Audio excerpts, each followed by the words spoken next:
Techstrong.IT launches. Checkmate for Checkpoint. Broadcom maxes out their minimums. Google beefs up certificates. CoreWeave is cooling. Broadcom enhances AI networking. And we look at Lip-Bu Tan's plan for Intel fans in this episode of the Tech Field Day Rundown. Hello, everyone, and welcome to the Tech Field Day Rundown for Wednesday, April the 2nd. My name is Tom Hollingsworth, and I go together with my co-host Stephen Foskett just like peanut butter and jelly, because it is, of course, peanut butter and jelly day. But if that's not your favorite thing, just do it yourself, because, yeah, it's DIY day. Stephen, how are you doing today? Honestly, it's a beautiful day. I thought maybe I'd go for a walk here on National Walking Day, and maybe I'll run into a ferret on National Ferret. No, these days, we stretch them a little bit. It's National Ferret Day. Have a ferret. Well, if you don't want to have a ferret or go for a walk, you can totally check out all of this great news that we have lined up. And I guarantee you, all of this is true. We don't play that game with those other people that happened yesterday, the fools, as it were. But we actually wanted to kick off the coverage this week with another big, exciting announcement, because we're launching a brand new enterprise IT-focused site. Now, longtime fans of the Rundown, no doubt, know all about Gestalt IT and all of the great content that we published over the years. But now that we're a part of the Futurum group, along with our friends over at Techstrong, we thought it was time for a new look. Make sure you go out there and you update your bookmarks to Techstrong.IT. Stephen, you were kind of behind this, so I was wondering if you could tell everybody real quickly, what is the goal for a new enterprise IT-focused site? Well, we have long run Gestalt IT. In fact, Gestalt IT actually predates Tech Field Day, and this exciting rundown news show, it predates the Tech Field Day podcast, which is, by the way, a very old podcast that started a long, long time ago. I started Gestalt IT way back in when the numbers of the years began with 200 instead of 201 or 202. And the idea was, I came from enterprise storage, and I realized that you can't really understand IT just looking at it through the lens of storage. We needed to cross the streams, as it were, and invite people in from other fields. At that time, it was virtualization, it was networking, it was security, it was compute. And that philosophy is really what infused Tech Field Day from the very beginning. Tom, you were part of that for so many years. And it's a magical thing when you have people who know a lot about a little get together, because together we know a lot about a lot. And so the idea with Gestalt IT was that we're going to have a big picture view of IT. Now, the problem is that it's very difficult to run a tech news site as a kind of not-for-profit side gig for a long time. We did it. 15 years was a pretty good run. And 50,000 articles. Can you imagine, Tom? 50,000 articles. It's been great. However, it was really not the focus for you or for me or Corey or any of the other people involved. Gestalt IT has always been, a fun thing that we did on the side, but it is exactly what Techstrong does. Techstrong is a company that publishes media sites. They run DevOps.com. They run Security Boulevard. Just incredible sites like that. And so when we joined the Futurum group and when Techstrong joined, the first thing I did was talk to Alan Schimmel over at Techstrong and say, well, the first thing I did was say, hey, how can I get me on that Techstrong gang thingy? And that's been a lot of fun. I'm on every Tuesday. But I also said, Gestalt IT sounds more like a Techstrong gig than a Tech Field Day gig. Do you guys want this site? And his response was, boy, do we. We've been needing a site like that because they have a lot of great content. What they didn't have was a site for basically the nuts and bolts of IT. Everything from chips to storage, servers, networking, that sort of thing. So what we've done is we have moved Gestalt IT and our beloved editor and writer, Salagna Saha, over to the Techstrong side. And so Salagna is the editor of the new Techstrong.IT. It's live now. And if you go to Techstrong.IT, you will see not just the content that we've created over these last couple of decades, but also great new content with real IT pros. I never thought that I could get somebody like John Swartz writing for Gestalt IT. Well, now he's writing something almost every single day for Techstrong.IT. And so it is a great launch. I will tell you, don't tell anyone, but the views, traffic to the site has already doubled, which is just phenomenal.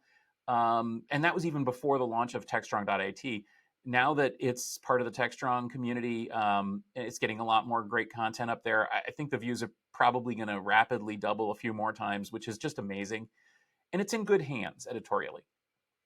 Now, what does this mean for you, dear reader? First off, this is no longer the Gestalt IT rundown. This is now the Tech Field Day rundown because I'm Tech Field Day guy.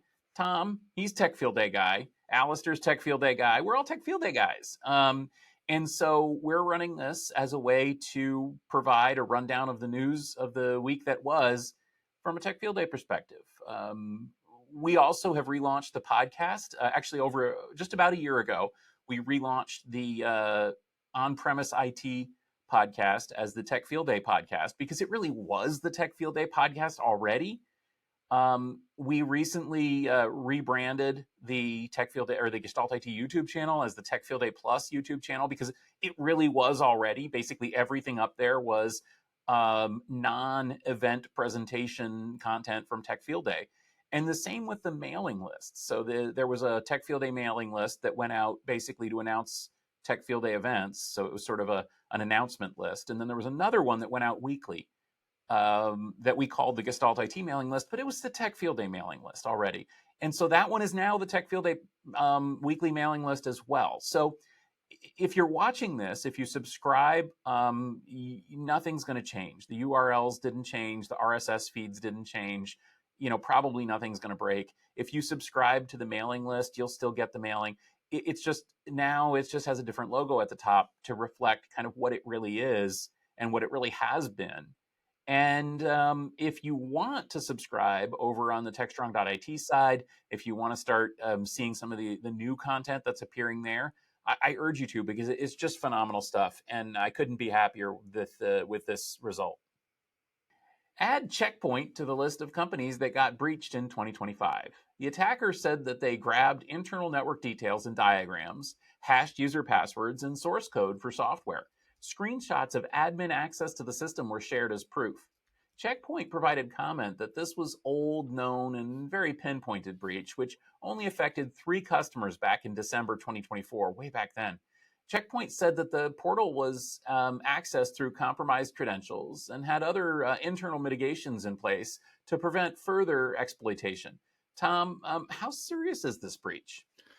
I'm going to be honest. I actually think Check Point's more in the right here. When you look at the fact that they already have a knowledge base article out about this, and they're like, it was 3 customers. Yeah, there was a lot of records in there, but quite honestly, there wasn't as much data as you think. Something like the data that was being shared had like tens of thousands of records, and just scanning through them, it only looked like about 18,000 of them were actually valid and current. And the fact that Check Point was immediately like on top of this and said it's old, like it happened in December, it was just affecting a few customers, it was compromised credentials. The one thing I will kind of take them to task for a little bit is this idea that their portal had some other mitigations that prevented this from becoming like a big lateral movement deal. You're going to have to give us a little bit more than that. Like how is this? What did you build into the system that other people don't get to see? Or did you have some kind of special customized version of your CRM that other people don't get? Because that's the other thing that you have to understand. They didn't hack Check Point's software. They hacked Check Point's customer software, the thing that they bought from another company. And we see this a lot. I don't know if you remember or not last year, but we talked about the whole thing that happened with Snowflake, where someone figured out how to get into the Snowflake database, and suddenly a whole bunch of companies were getting hacked. The companies weren't getting hacked; Snowflake was getting hacked, and that ended up being, hey, why don't you turn on multi-factor authentication? That might be a good idea. I think what we're going to see here is that this was actually a problem in their software that got corrected by a patch getting pushed down, and then it turns out that compromised credentials and all that other stuff. But this speaks to a bigger problem in that you can make a lot of noise about a hack really quickly by putting all of this data out there and saying, oh, look what I got. And it looks really messy until you start sifting through all of it. And especially because most of the time, the way that this works is that whoever's doing the attacking will put the data up for sale on a forum. And mostly it's kind of useless data. Like, oh, great, I have an internal IP map of a company that I'm not going to hack. Or I have customer records that are 10 years out of date. Like nobody's going to go pay for that unless you're willing to pay for it to sift through it to find out it's all junk anyway. So you kind of have to play this cat and mouse game. So I applaud Checkpoint's response. You just got to make sure you're giving us a little bit more to go on so that we feel a little bit more secure. There was an email last week from a tech distributor in France that made the rounds and highlighted a coming change to Broadcom's minimum licensing requirements for VMware customers.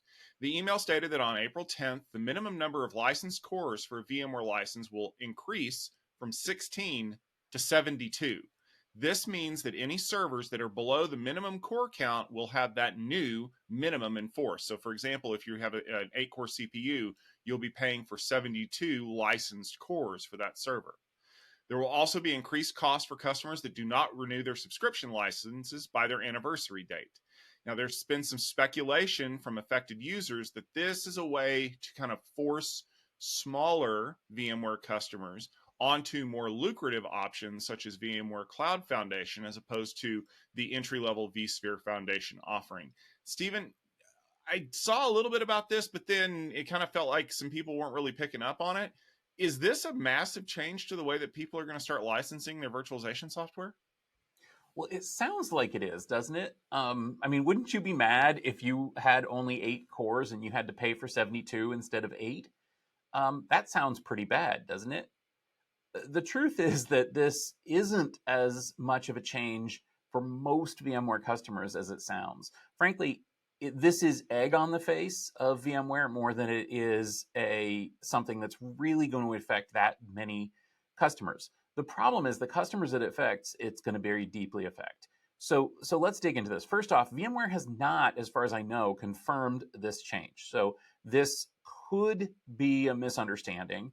It could be something regional that we're not aware of, but it wouldn't surprise me if VMware did enact a minimum core count requirement simply because multi-core CPUs are so popular. Most customers already have more than 72 cores if they're using anything at all. In fact, I can't imagine a scenario where a VCF customer would have fewer than 72 cores. So this just doesn't really affect VCF people, but the smallest companies, I think it would affect, assuming that it's true, because it's quite possible that there are many, many tiny shops out there, probably shops that are poorly equipped to migrate to something else or to handle this kind of change, and shops that will be very shocked at the cost of licensing when they need to buy many, many more cores than they are actually using. Those shops are going to be really, really disproportionately affected by a change such as this one. Effectively, if you're using, if you've got an old license, you've only got a few cores licensed, you're kind of hoping for the best. Well, this is the end of the line. I think Broadcom is really trying to push those shops out of the VMware ecosystem, which is really sad because, to be honest, those were those early adopters sometimes grow up and become major users in the future. And frankly, if you raise the barrier to entry high enough, people just aren't going to enter. It's no surprise that VMware competitors are making hay with this.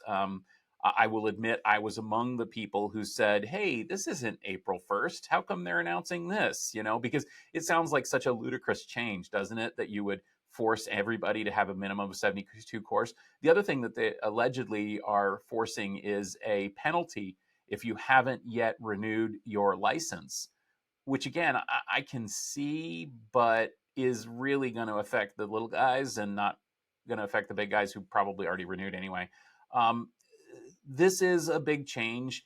It's a change that could affect a lot of people. And frankly, it's another great opportunity for companies. I've seen my friends over at Scale Computing gleefully rubbing their hands saying, we would love to have you as a customer over here. And we won't charge you a minimum of 72 cores. Certainly, there are a lot of other companies and competitors out there that are saying the same thing. Um, Unfortunately, the customers that this is going to affect, they may not be in a position to go out there and make that change anytime soon, and that's going to be a big problem. So we'll see how this sorts out. Again, for most VMware customers, anyone using VCF, it's really not going to be a big deal. But for the little guys, I'm sorry to hear about this. And honestly, there's some great alternatives out there, so maybe give those a look. Google announced that proposed changes to TLS certificates have been ratified by the certification authority Browser Forum. The first change is the inclusion of multi perspective issuance corroboration, or MPIC, which is their terminology for forcing the issuing certificate authority to verify that the requesting party has control of the domain. This is designed to prevent hijacking of all kinds, including BGP, which has been a huge problem. The other proposal was for something called linting, which is the process of analyzing X509 certificates for errors and correcting them. One of the biggest uses of linting is to find obsolete cryptographic methods and make the certificate owner update them to be current. It's hoped that this will standardize certificates and increase interoperability. Tom, what do you think the result of this is going to be? I think it's long overdue, to be honest with you, and I'm kind of shocked that we didn't already have this. The big change with the MPIC stuff is that you've done this before, right? When you want to verify that you own control of a domain, you put a DNS record in there, and then they look up that DNS record because only they are the ones who gave it to you. And then if it's there, then obviously you own the domain. This is making sure that that process can't be hijacked somehow, because if you're going to move forward with a process to, I don't know, use certificates to authenticate BGP sessions, you want to make sure that that is the owner of that domain, and there's no other way to, oh, I don't know, put something out there and get a hold of a certificate that you're not supposed to have and reroute a whole bunch of traffic through another country, even for a few minutes. We've seen that a lot, and this is, to me, it just says we're doing our due diligence, right? Do this to prove that you own the domain before we'll ever issue any certificates to prevent any hijacking. Kind of a long overdue thing. The linting part was kind of interesting to me because it's focused on X.509, and a lot of people out there are like, man, that's kind of old school technology. Well, yeah, it is, but there's still a lot of it out there. And the problem with old technology is that it still runs the way that it always has. And if it is running, a lot of people don't go check on it, right? And so these certificates could probably be using really old, encryption cryptography methods like triple des. And anybody out there who's ever had to work with that, especially in modern times, just kind of shiver goes up your spine, because triple des is crackable in a matter of minutes. So by going out there and effectively kind of creating this situation where they're going to go seek out these certificates, they're going to notify people and say, hey, you've got this thing that's kind of hanging out here. You need to upgrade it. You need to refresh it. You need to change the cryptographic methods that you're using. It's going to provide better interoperability, because that's the other thing that most people don't realize. A lot of the problems that you have with modern systems is not in the way that they operate with each other. It's when they have to operate with old systems.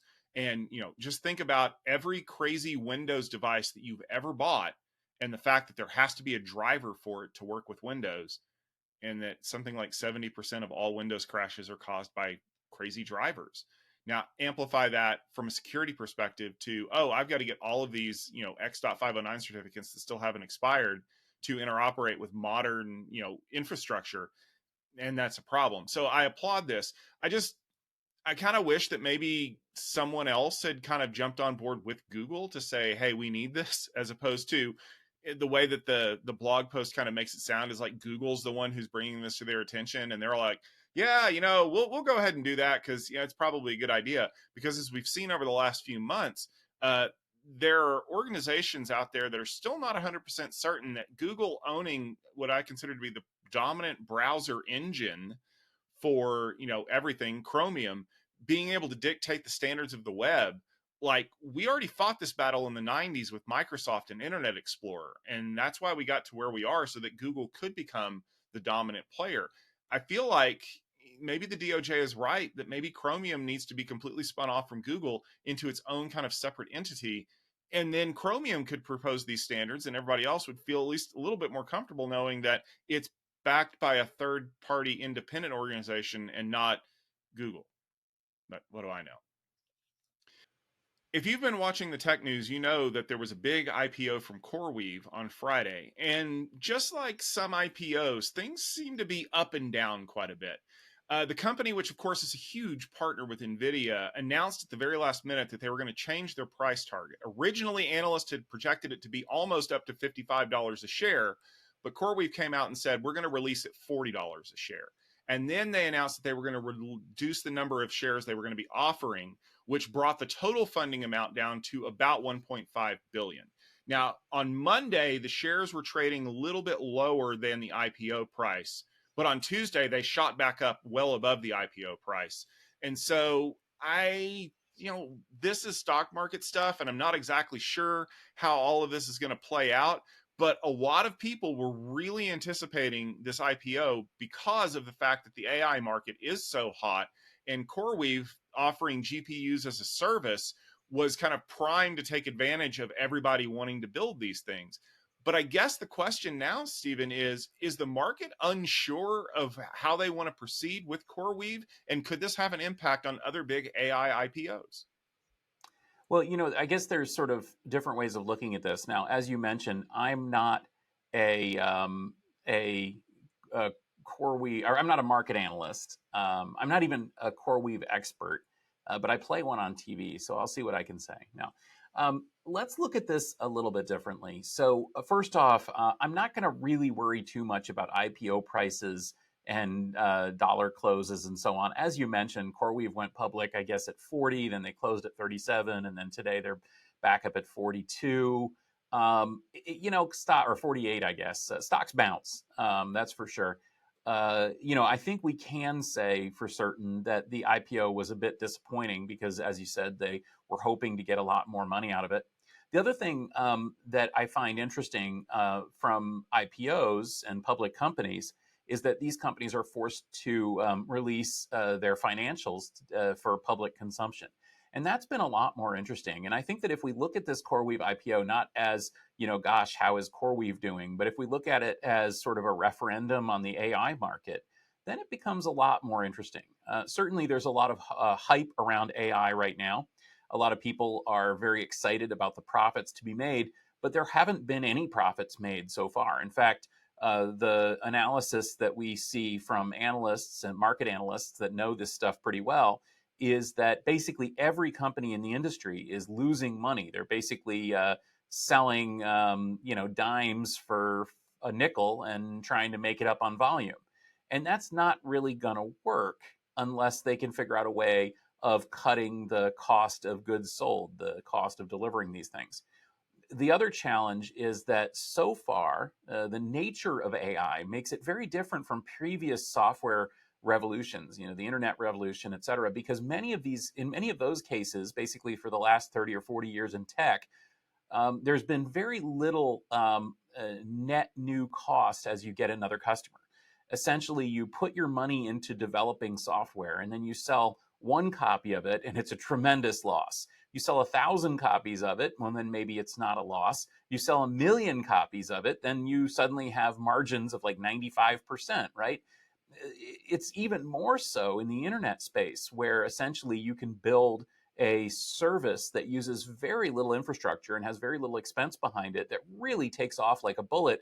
And suddenly you're making money hand over fist, even if you're not selling it for very much. The problem with AI is that every net new user of AI uses the same amount of infrastructure resources to deliver that. So, if I'm using X of compute capacity for my Chat GPT queries, then you decide, hey, I want to do some of that too. Well, then you're using X, and the next guy's using X, and the next guy's using it. Scales in a different way than we've seen previously, and that's a real trouble for the AI industry. Now, who that's not a trouble for are the companies that are actually providing that infrastructure, as long as they're selling it at a profit.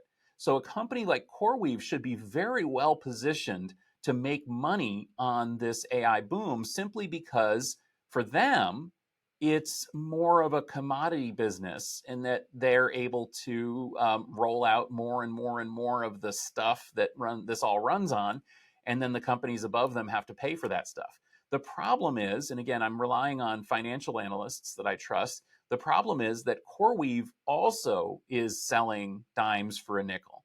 And in fact, they may be selling dimes for less than a nickel.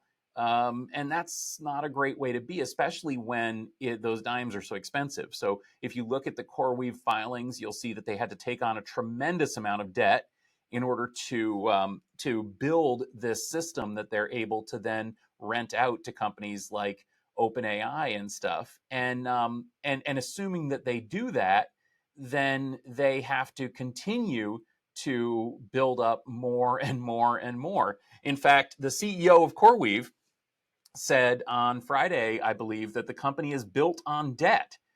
And that's a little bit alarming when it costs so much to borrow money. Again, if you look at the numbers, CoreWeave could be borrowing at over 10% interest on some pretty challenging terms. I think that's really what Wall Street is reacting to. And I think that's what the tech industry is reacting to, too. The tech industry is looking at this and saying, where's the profit? When do we make profit? Who makes profit? CoreWeave should be well positioned because they've got an investment from NVIDIA. They've got probably discount parts from NVIDIA. They certainly have a very nice pipeline from NVIDIA to get those parts and deploy them. If they're not able to make money on that, wow, I wonder what's going on with this industry. And for me, that's the real takeaway here. How does the AI boom, how does this AI phenomenon become an industry that actually makes money? Because you look at companies like Microsoft and Google and Amazon who know really well how to make money.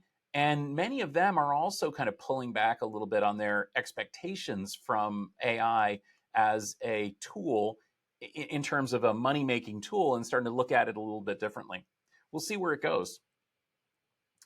Broadcom has announced new networking chips that are aimed at the hot AI market. The Xeon 2M and Xeon 3 are digital signal processors, or DSPs, that are designed to work with the 200 gigabit lanes that Broadcom is aiming at hyperscalers running 800 gigabit Ethernet and 1.6 terabit Ethernet. One of the biggest advancements in these DSPs is the reduced power consumption for fiber optics. This reduction in consumption, along with advanced technologies like forward error correction, should encourage people to upgrade to their latest chipsets, according to experts. Tom, you're an expert. Why is reduced power such a big draw in networking? Have you been in a data center recently? They get a little warm. When you look at the fact that more and more of these devices that we're putting in there, especially when you talk about AI, consuming more and more and more power. I mean, we saw a server that Cisco announced at Cisco Live Europe back in February that was consuming 12.5 kilowatts of power for the server when it was fully loaded with GPUs. And you think, what, four of those in a rack? So you're already bumping up against, 50 kilowatts just for the servers, but you have to do something with them in order to get them to talk to other stuff, right? Well, here's the deal. Those high powered lasers that you need to run 800 gigabit Ethernet or 1.6 terabit Ethernet need a lot of power in order to work properly. And that means that you're already going to be creating a lot of power draw per rack. But the waste product of power is heat. And this is something that we heard at Tech Field Day years and years ago from Andy Bechtolsheim. He said that the biggest blocker for getting past 800 gigabit Ethernet wasn't going to be laser quality or fiber quality or sunspots or cosmic rays or any of that craziness. It was the fact that they couldn't make a device that could dissipate the heat fast enough in order to make that, workable. And now we're in a world where AI will consume all of the bandwidth that you throw at it as fast as you can get it there. But we still have to make these things efficient enough that they're not like these tiny little radiators that are, you've got a 3 rack unit size switch that is basically a giant heat sink for one 1.6 terabit optic. So I think that, these new chips are digital signal processors. So they're working on enhancing the signal quality that you're already getting. And by reducing the power draw that these lasers produce and enhancing the signal quality, you're effectively saying you can reduce the amount of power that you need to run to the rack in order to make the networking equipment work better. And they've been tested over the short haul multi-mode fiber as well as the long haul single mode fiber. Very important there because server, like, I don't know if you guys know this or not, but the days of plugging an Ethernet cable into a server to do this stuff, they're long gone. Maybe in your management network, But like if you're talking about, the cards and the servers connecting to a top of rack switch that goes to the end of row, all of that is done through fiber. And the shorter the fiber runs, the more optimal that run data collection stuff can be. So you've got to make sure that fiber works at optimal capacity at all times. And that's why you're starting to see this focus on not just building bigger, beefier, better, but creating these DSPs in this case to condition that signal to make it better.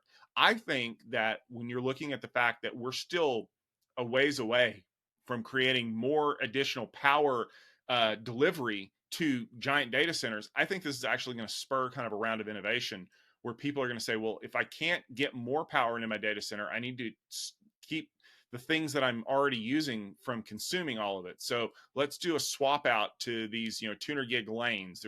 It's a less complex switch that uses less power. That means there's more power budget available for the server, so I can maybe stick an extra GPU in it or something like that. But that's my speculation on the analyst side of things. I don't vote with this with my wallet, so there's no telling what people are going to say. We had a story we wanted to take a closer look at, and it involves Intel. And you all know that Intel has a new CEO, Lip Bhutan. We covered it here on the rundown a couple of weeks ago. And this week was Intel Vision 2025, which was a big event that they put together to talk to the community and some other analysts and folks like that. Well, Lip Bhutan got up and told the attendees there about his vision for the return of Intel. And of course, he said that Intel needs to attract engineering talent. They, of course, need to fix their balance sheet issues, and they need to look at the way that they do manufacturing processes. One of the biggest ways to take care of those last two was a rumored proposal that Intel could be spinning off non-core business units. He also asked his customers to be, and I quote here, brutally honest with the company going forward, and reiterated that he was going to be focusing on engineering talent. He's either going to go out and hire brand new engineers, or he's going to go find those ex-Intel employees that have left the company and maybe entice them to come back. Now, Stephen, we've covered Intel's fortunes for quite a while here on the rundown, and we've talked through a lot of different ways that maybe Intel can return to prominence. But I guess my question is, do you think Lip Bhutan's plan is what we need to turn Intel around? Well, I think one thing that Lip Bhutan is doing right is admitting that the company has lost its way and admitting that the company has made mistakes and asking customers for feedback and suggestions and ideas about what they want Intel to do next. That kind of humility is refreshing. Frankly, it's something that we saw from the previous CEO as well, and something that we don't always see from tech companies. It shows that Lip Bhutan understands the challenge that he's facing and the challenge that Intel is facing in order to kind of pull itself out of this dive. What we didn't really get was a lot of concrete answers about what exactly they're going to do. Now, this is a new CEO. You could forgive him for maybe not having a plan about what he's going to do for Intel. But on the other hand, this is a guy who was on the board of Intel for years, somebody who really knows the chip industry, somebody who presumably has an incredible bench of thought leaders to help guide him on his way. And yet, in this presentation, he really didn't give us much information about what the company is going to do. For example, one of the biggest questions we have is, what is Intel going to do about the data center in Ohio, the chip fab in Ohio that it's been building? Will that go forward or not? The answer, well, there wasn't any answer. The next question we got, what is Intel going to do about its next generation products? Well, Lip Bhutan and the rest of the team at Intel did give us a pretty good walk through the next generation products coming out of Intel. But basically, all that stuff is already set in stone. So honestly, the only thing they could have said would be, we're not doing this, because it's not like they can go invent a new next generation Xeon today that's going to be launched later this year. That's just not how the chip industry works. Intel has been working on this stuff literally for years, and now it's coming to light. So I guess maybe people are expecting too much. It's kind of like when the president comes in and they expect like a new presidential administration to, like, I don't know, lower the cost of eggs on day 2. Well, that's not just how that this whole thing works, right? The president comes in and they set a new tone, and then you give it 2 or 3 years and then you see how things are going. Wall Street may not like that, but that's the truth. That's what happens when you have a new president. That's what happens when you have a new CEO. And for that perspective, I'm actually excited about Lip-Bu because basically the things that he said, and more importantly, the way that he said it, made me feel like this guy is the kind of leader that Intel needs. Let's see where he goes with this, Tom. I echo your statements there because you come into a company who, quite honestly, has been having trouble innovating, right? Like we've seen that over the years with some of their issues with releasing chips, with some of the security issues that they've had, the fact that they kind of lost the GPU race. And then you bring in a guy who maybe doesn't do a complete 180, but says, I'm going to focus on engineering talent. Like I'm going to do what I can to bring the smart people back here. I have to applaud that messaging because you're effectively saying we need to get to the next level in order to beat our competitors here. And yes, they are fighting against AMD. They're fighting against NVIDIA. The question is, and you kind of alluded to it in your statement, is not can the smart people save us? It's can the smart people save us before the people with the purse strings decide this isn't good enough. Um, we always talk about runway when we talk about startups, right? Do I have enough money in the bank to keep going until I can figure out how to make this work? Well, Intel obviously has enough money in the bank, but do they? Because we've seen, they originally were trying to put all these pieces together to create applications for their chips, right? And I'm not talking about software; I'm talking about hardware. Things like Mobileye, autonomous vehicles, and their servers and all these other things. And then they slowly started piecing it out. They started getting rid of it because they needed the cash more than they needed the pipeline effectively. And now we're kind of at a point, we were talking about this right before the thing started. Some people are saying, oh, well, he's going to get rid of Intel's non-core businesses. What's left? Like Intel is kind of down to it's our chip stuff, it's our foundries. Are you going to get rid of the foundries? Are you going to kind of roll them into their own separate concern and then control enough of it that you can continue to keep the CHIPS Act funding if it's still there that you need to make this happen? Or are you just going to kind of concede that maybe you can't make this happen? But one of the other weird rumors that's been going around all this week is the fact that there's a possibility that NVIDIA could be coming to Intel to start doing chip productions, because one of the things that we've seen on a bigger global political scale is that there's pressure being put on Taiwan and TSMC in the form of tariffs. And so if the goal of those tariffs is to onshore manufacturing, obviously Intel would be a big, they'd be the target of that. But is that going to meet the requirements that NVIDIA is going to have? Because obviously NVIDIA is not going to pull chip manufacturing from a place they know they're getting good gear to bring it to the US to pay slightly less in tariffs, but end up paying more because they either can't get enough units to ship, which is a problem they already have, or the units that they have are low enough quality that they're not going to get what they really want out of it. I mean, I don't know if you follow like the gaming market, the other thing that GPUs do other than run AI code. But there was a big deal when they launched their latest series of GPUs about some of the fact that some of their raster operations processors were disabled. And look, it's like a 4% performance hit if you think about it in the grand scheme of things. But man, for some people, 4% really matters. So do you think NVIDIA would be happy with Intel? They're like, oh, well, we can get you like 95% of what TSMC can do. Yeah, but that 5% can matter to some of our most loyal customers. I don't have a good answer. But then if Intel ends up being a manufacturer for NVIDIA, and that's the way that they're going to get enough money to kind of go back to prominence, what happens when they want to jump back into that GPU market? Or what happens when NVIDIA decides, well, what if we want to take over the CPU market with ARM CPUs?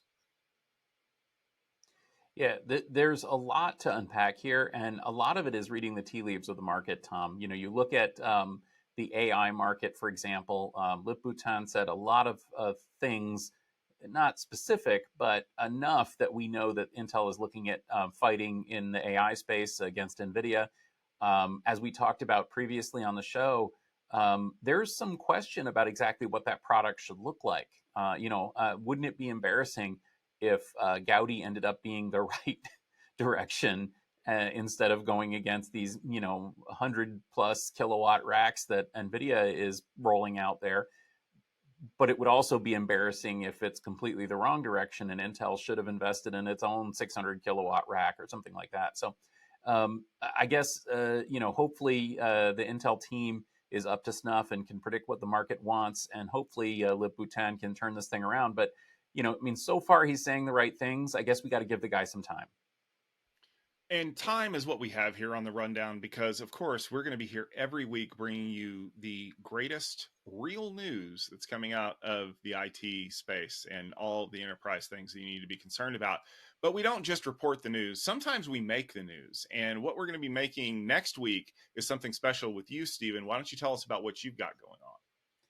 Yeah, I'm pretty excited. I'm heading back to Houston, where I used to live, going to visit the HPE campus where I've been before, and diving into HPE ProLiant. Now, I'm kind of a server nerd. I know I'm a storage nerd. I'm a server nerd too.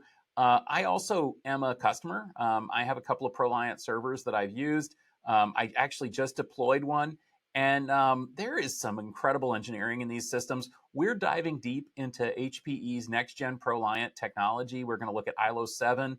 We're going to look at the really cool edge servers that they've got. We're going to look at some of their specialized AI servers. And not only that, but we're going to get to spend some time with their gurus of liquid cooling. So nerd out with me on Tuesday, April 8th, as we live stream sessions from HPE's Houston offices, and we dive into some of the coolest server tech out there. I'm also really excited about AI Infrastructure Field Day. That's April 22nd through 25th. That's right, 4 days, Tuesday, Wednesday, Thursday, Friday. We're going to be having companies presenting all aspects of infrastructure with a focus on AI. We've got a full day with Google. We've got a whole bunch of other companies that are going to be joining us there. It's going to be incredible. Probably the biggest field day event of the year. So again, that's the third week in April. Please join us. And in the immortal words of the sage of our time, Justin Timberlake, it's going to be May next. And that is my time to shine because I've got two big events headed your way. First part of the month, we're going to be having Mobility Field Day. That's going to be May 7th, 8th, and 9th. We have a big lineup of people that are going to be talking about all of the new advancements in the wireless and mobility space. Enterprise users that are focused on things like Wi-Fi 7 or private 5G, or really any technology, whether it's networking as a service, you name it. Make sure you set your calendars for that. It's going to be jam-packed.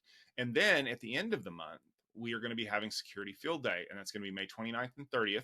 It's going to be in Silicon Valley again, and we have some big names there. We're going to be talking to folks from Veeam. We're also going to be talking to our friends at Microsoft. And if you haven't had a chance to check it out yet, we just published a Tech Field Day showcase all about some of the cool things that Microsoft is going to be talking about at their Secure conference coming up next week.